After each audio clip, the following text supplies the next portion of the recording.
This is a documentary where I, myself, will be interviewing a civilian, Carol Elizabeth Gregson of Olmstedville, New York, about the times of World War II. Hello, Mrs. Gregson. How are you this afternoon? Fine.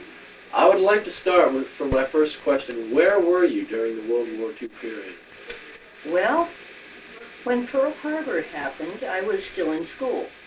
And when I got out of school in 1943, I went to Texas to work for Consolidated Vultee Aircraft Corporation.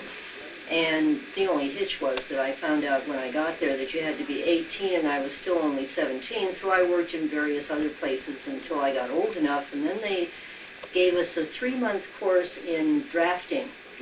And then they put me in the lofting department, which is where you work full-scale drawings of these planes. And I was working on the B-36, which was a very large bomber, which was to have 3 pusher motors on each wing.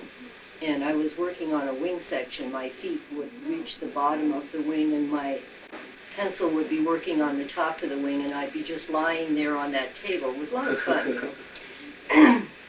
And then I was, I guess I was in Texas for a year, and then it got very hot, and I decided it was about time I went back to Seattle. So I went back there and went to work for Boeing Aircraft Company, and I was a production illustrator there. And that was where you draw pictures of the airplane from the blueprints so that the people on the assembly line would know where to put things. I worked there for about a year, and then I met this very fascinating sailor and got married, and the war was over, and that was that. How was morale around the country about the war? Morale, when we were winning, of course, it was very high, and when we were losing, which we did a lot of in the first few months, it was not too good. But it was mostly very good because everybody was intent on the same purpose. We all needed to win this war because nobody wanted to live in a world that would result if we had lost it. How did the citizenry feel towards the Germans and the Italians and the Japanese? How were they portrayed? Citizens of the United States? Yes. How were they portrayed? I heard, I was on the West Coast, and we were, by the time you got to the West Coast, you were pretty much Americanized, and we didn't pay much attention to various nationalities. Of course, the Japanese you could always tell because they looked a little different, and that made it a little tough for them. And of course, they got sent to the inland places, and I guess I was going to a school that was 2/3 Japanese, and when they got sent inland, we all went down to the train, gave them a big party, and had a good time because they were good friends of ours. I heard that there were instances in the East of prejudice, but I didn't see any where I was. How was women's attitude about going into work and leaving the kitchen? Not to be cliche, but how was that? I would say that most women enjoyed working. They were of the same frame of mind as men. They needed to get this war over with. Most of them my age were scared to death that the war was going to be over before they had a chance to contribute much to it. How did the men feel towards going off to war? Did they feel like it was a duty to their country? Was it something that was portrayed? People would think very highly of them if they were a GI? Most of the people who went to war did it very willingly. There was some prejudice against the people who didn't go to war. There were a number of instances when the servicemen would make certain remarks about the 4F people that were working in the war plants, and that got to be a sticky wicket sometimes. But mostly everybody was intent on one purpose. Were you aware at the time? I know that we learned in class that many Americans really had their eyes open when the GIs actually entered the camps. But were you aware of the atrocities that were going on? There was some indication of it, during the war, but we were so intent upon the battles, we didn't pay a lot of attention to what was happening other places because, number one, we couldn't do anything about it anyway. We didn't really focus on that until they did find the concentration camps and we saw all those emaciated bodies. Now, were you aware during the early period, like when Hitler was violating the Versailles Treaty by rearming Germany and stuff, were you aware that war was sure to follow? Were you? Well, you have to realize I was a kid then. I wasn't paying a lot of attention to history. It was not my subject, But I do know that when I was, maybe 13, I was down on the docks in Seattle, and they were loading these great big ships with scrap iron, and my father was saying, they're going to throw all that stuff back at us. And that kind of stuck with me. And when we read about all the bombing and the terror going on in Europe, a lot of us had a lot of bad dreams about getting bombed if we ever got in war. So that was a concern.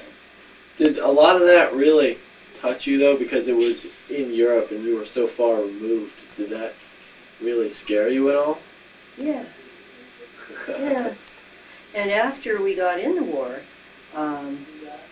being on the West Coast, most of us were volunteers at the, what did they call those places where you went up on top of the hill and you were in this tower and you got your binoculars and you watched for aircraft. We all did that. We all did that because we were afraid we were going to get bombed. Did you have any friends or relatives, like your brother or anyone who enlisted? Yeah, my brother was in the Navy. My other brother was an aeronautical engineer, so he didn't enter the war. But my other brother was in the Navy. He was a storekeeper and he was stationed on Trinidad. Spent the whole war there, I think. What kind of correspondence did you receive from people you knew who were enlisted? Oh, well, I used to get a lot of letters because I knew a lot of people that were over there. They mostly talked about what we had done before they left and what we were going to do when they got back. Hardly any of them mentioned what they were doing in the war. Was there censorship of the mail, you think? Yes, everything was censored. So, like, no tidbits of information No could tidbits came leaked. through, and of course there were these great big posters on the walls everywhere, something about how loose lips sink ships. Now, that kind of thing. were you, like, was there a feeling among a lot of women that they wanted to go and serve and fight over there? Most of the women I knew, and I didn't know very many that were old enough because the war was over by the time I was 19. Most of them, there were waves and there were whacks and there were, I've forgotten the names of the other, but they mostly did clerical work and of course there were the nurses too. And there were also some women pilots that ferried planes over to the war zones. And we pretty much admired those people. How do you see yourself overall affected by World War II? Well, there is a high point in everybody's life, and a war will intensify everything. I got married during World War II, and probably if there hadn't been a war, I'd still be looking for a husband because, I married a fellow from out here. So it changes everybody's life. I would not probably have gone straight to work out of school. All those things would have been changed. And most of the men who went to war gave up a lot of their life that way because they would have been in college too. And some of them never did get there. Thank you very much. You've been wonderful. It's been a pleasure. I'm Daniel Sorensen, assisted by the cameraman Adrian Fife, and we're bringing you World War II Chronicles. And this side is going to be from the point of view of the soldier my grandfather, James R Frazier of Latham, New York.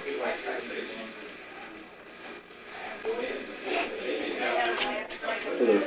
How are you today? Okay. Ready? My first question is going to be, what was your position in the Army? I was Division Ordnance Sergeant in an Armored Division. I was in charge of procuring and distributing all the vehicles in the Armored Division, which include tanks, half-tracks, jeeps, CNR cars, whatever the Army used at that time. And I would go to various depots that they would set up, and I would be assigned crews to drive the vehicles. And I would take care of all the paperwork and the men,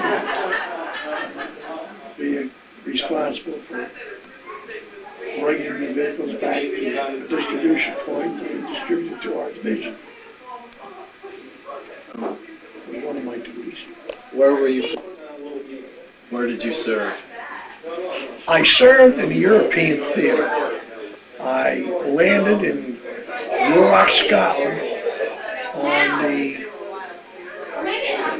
Dutch ship, the New Amsterdam, a big line, and with 14,000, 15,000 other fellows.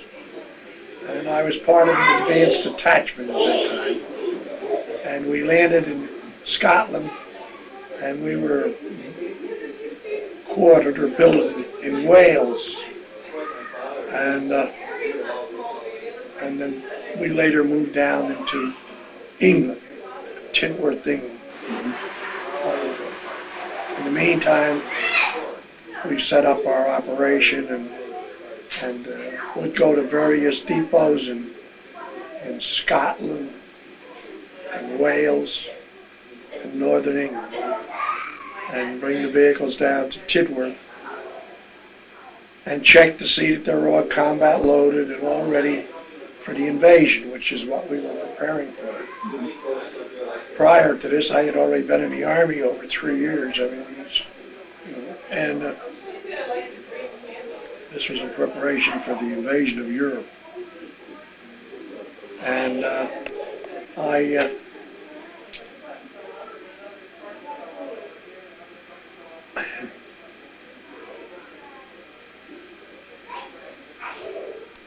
all this time, I landed there in March of 1944.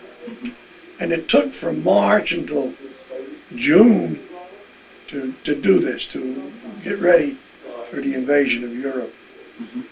And our division itself didn't come over to Europe until June of 44. I was there 3 months before they arrived. And then after they arrived, the whole thing started to gel and got ready. And I think, I'm not positive when we crossed the English Channel, but it was like D+14 or something like that. And when we went across the Channel, it was still very tough to get ashore, let me put it that way. The enemy had us pinned down and kept us right on the beach, like for a day and a half after I got off one of these LSTs. A lot of artillery, a lot of mortars coming in, and lots of dead cows. And after a couple days, we moved forward, and the first town that I remember was Avranches. And our combat divisions, the lead divisions, they were exchanging that town with the Germans every day. We'd have it in the morning, and the Germans would have it back in the afternoon, and vice versa for a couple of days. And then we brought in more. We kept coming across with more stuff, and eventually moved forward. And of course, then we pushed across to France, up through Normandy, and on over into Chartres, Reims, the old World War II battlefields, and went across France and across the Seine River, and we eventually wound up at Metz, we were stalemated there because at that time we were Patton's Third Army. And they were stalemated because of lack of fuel, gasoline, and supplies, food, and so on. So they stopped. And at this time, the Germans were very active with their Air Force and all. They would strafe us daily, and they could bomb you, they'd bomb you, and so on. In the meantime, we got transferred, our division did, to the British Second Army up in Holland. And we pulled out of Metz, and we went out up into Holland to meet the British Second Army. And we finally were used as a spearhead up there, and we fought and captured St. Vith, which was a critical turning point in World War II. We beat the Germans with heavy casualties on our side.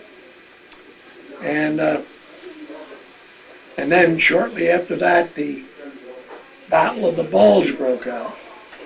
And we were alerted and transferred back to General Simpson's Ninth Army and sent back down to Bastogne, Liège, Belgium area.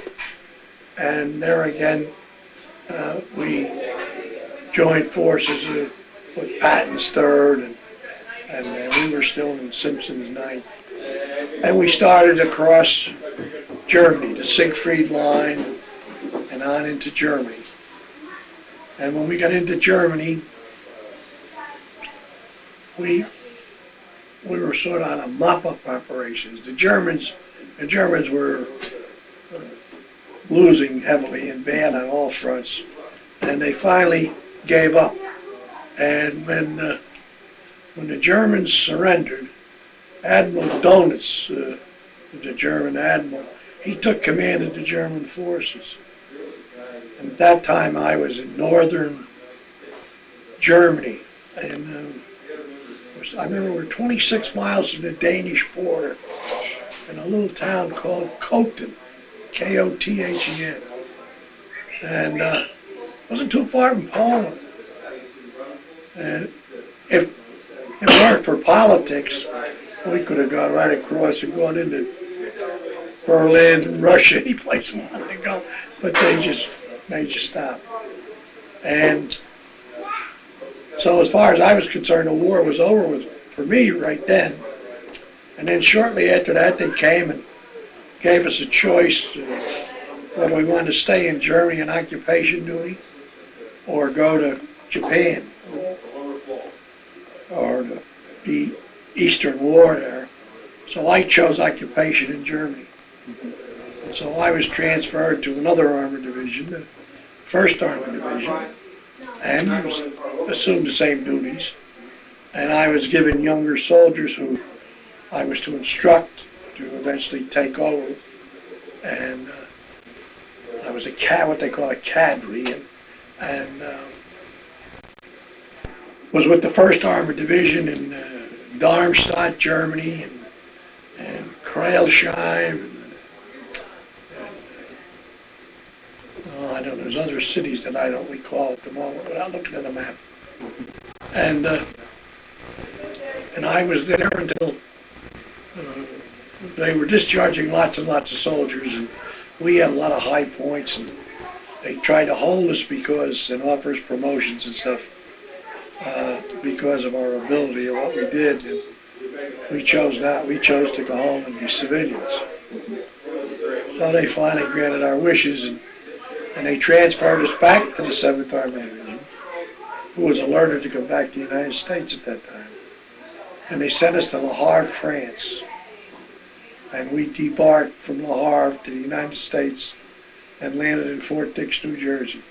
And that's where I was discharged October the 10th, 1945. How were you received, like, when you came back? Oh, I always received well every place. Everybody, the French at that time were very friendly and liked us. And we got along good with the enemy. we got along good with everybody. And like all soldiers of my day, well, there was a lot of things going on that we witnessed, but didn't know really what it was all about, like the persecution of the Jews. I was in, well, where they had, I was in Dachau and all those places. They had those people, and as a matter of fact, I used to be in charge of a lot of those.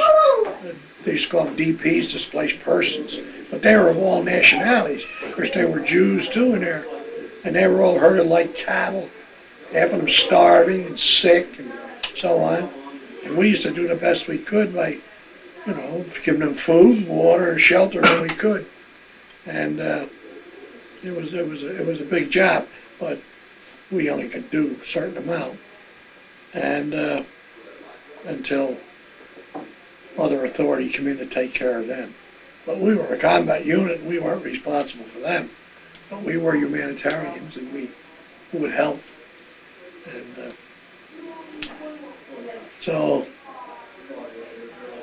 I was in a lot of little towns and cities in France and Germany and Luxembourg and Holland and all those places, but from memory I don't recall.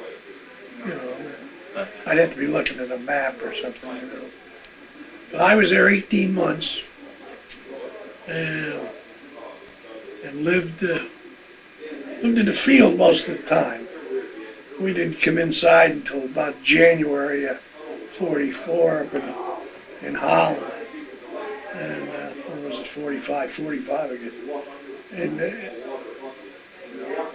And we lived in the field all the time.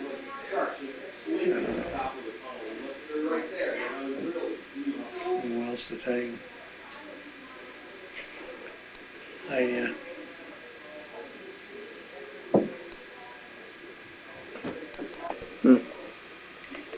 I'd like to ask you now, can you like describe like one of the battles you were like in? Well, I wasn't myself, I didn't participate, but I spectated. I witnessed at one time up in northern Holland a huge tank battle between our forces, the 7th Armored Forces, against the Germans' big Mark IV tanks. And they had 90mm cannon on theirs. We only had 75s and 76s. And they knocked our tanks off like, you know, they were shooting clay pigeons. And I saw at least a dozen tanks get disabled and blown up and things like that. But I was lying down behind an escarpment, witnessing all this, you know, 500 yards in front of me, like, you know. And I was not actually a combat soldier. I was with the combat units. I was there, but I wasn't. My job wasn't to man a gun or a tank or anything like that. My job was to see that they had the equipment to fight with, and if it wouldn't run or I could get it out of there before the enemy could grab it, that was my job to do that. I had all kinds of help. They used to give me men, trucks, wreckers, and all kinds of stuff. But I was all over. I was very, very active, all over the place like a fly, you know. But I like I say, I don't know. There was always lots of artillery, mortars, airplanes, strafers, bombers, all kinds of stuff overhead or shooting at the time. You sort of get used to it after a while. And you're scared all the time. You pray a lot, you know. You have a lot of excellent friends. Your buddies are your buddies. And in my case, my real best buddies all have died in the last 3 or 4 years. Which makes me very sad. But they were wonderful people. I don't know what else to tell you. Thank you very much, Papa. This concludes our interview for today. Thank you, and good night.